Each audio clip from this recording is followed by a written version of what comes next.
Hey folks, this is Mike Antile with Sailfish Solar. I just wanted to take a quick minute to make this video. A lot of folks have been asking me how the changes to net metering in California might have an impact on the market in Florida. So that's what we're going to talk about today. Let's dig right in.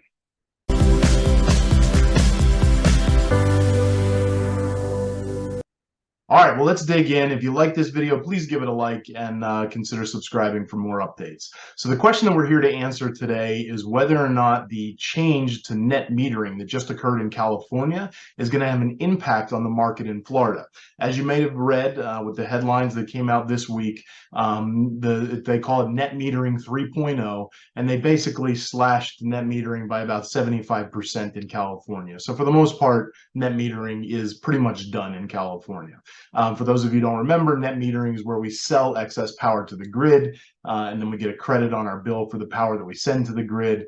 And of course, you can't go above your consumption, so you'll never profit from the utility company, but you can at least break even from the power bill, other than those minimum charges that they like to put on us. So net metering, again, in California by the California Public Utility Commission was slashed by about 75%. Existing customers are going to be grandfathered in, which is nice. But everybody else, if you haven't gotten in so far, is going to be out of luck here in another few months.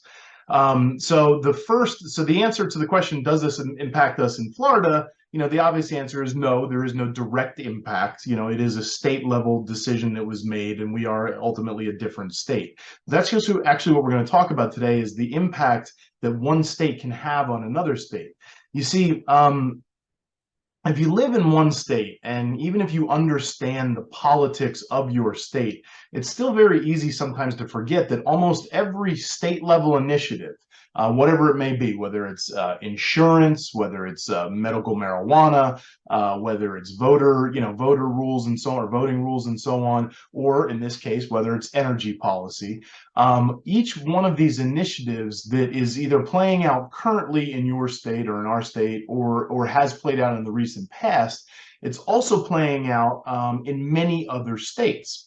It's very normal for large business interests, and in this case, it's the utility companies, and in particular, the investor-owned utility companies, to be part of larger coalitions that share legislative objectives in other states around the country.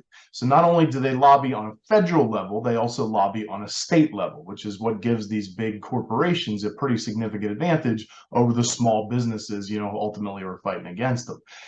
So not only are the small businesses in the energy industry anyway fighting against the 900-pound gorillas in Florida, which is Gulf or FP&L now. So FP&L, TECO, and Duke are basically the big ones.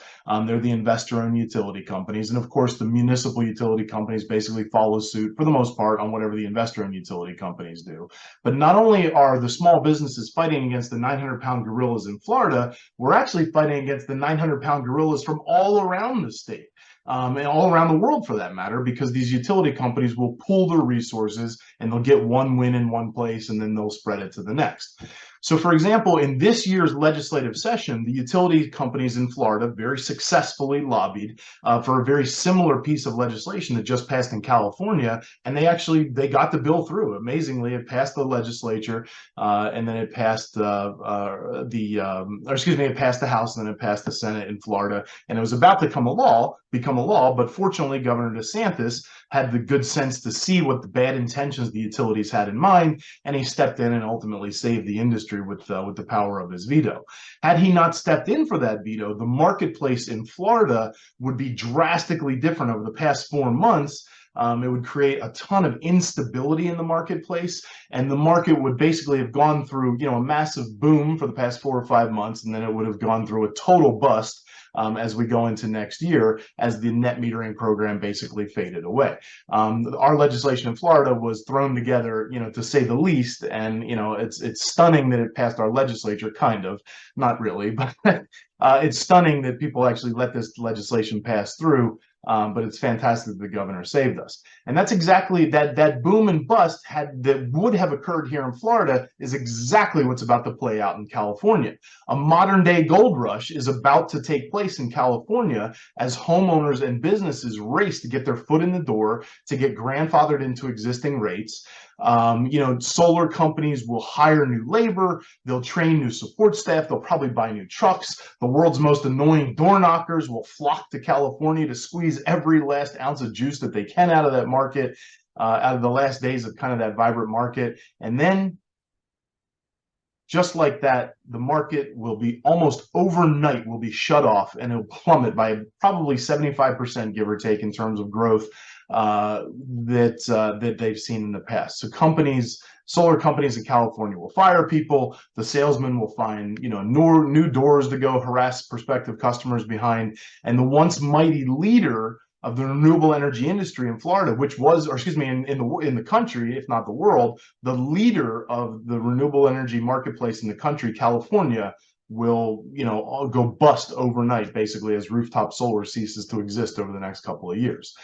So across the country, these utility companies are represented by a handful of different trades groups. The biggest one is called Edison Electric Institute. The irony of all ironies is that they're named after Edison, because Edison actually was a supporter of finding ways. Back then they didn't really have solar power like we do now, but finding ways to harness the power of the sun. And I'm absolutely certain that if Edison were alive today, he would be in the solar business. There's no doubt about it. There's even a famous quote from him about solar power. But if, as these utility companies operate from state to state, now they have this great big win in California. They've got the wind at their back. And I would say it's a very safe bet that Governor Newsom in California is not going to be saving the day like Governor DeSantis in Florida did. And so now the utility companies, again, as a national pool, not just these 900-pound gorillas in Florida, now they have a fresh victory under their belt. They got the wind, like I said, the wind at their back. And now they're going to set their sights on the next juiciest target, the next juiciest marketplace in the country, which of course is Florida. So does it have a direct impact on us today? No, it doesn't. Does this bode well for what the future of policy could potentially look like in Florida? I hate to say it, but I don't think it does. We will hopefully get through this legislative session. We're already in December, late December, as I'm recording this video. The utility companies are known to kind of drop legislation at the very last minute, so they might try it again this year. Hopefully they'll give us a reprieve and at least wait till next year before they start with this nonsense again. But I would say that it's a pretty good chance that the net metering attacks will be back in Florida.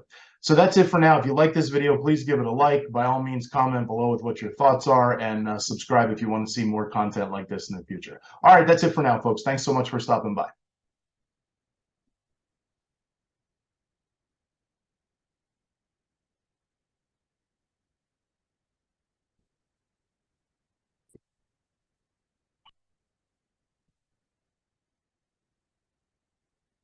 Hey folks, this is Mike Antile with Sailfish Solar. A lot of people have been asking me, how does the new legislation in California impact what's going on with the solar marketplace in Florida?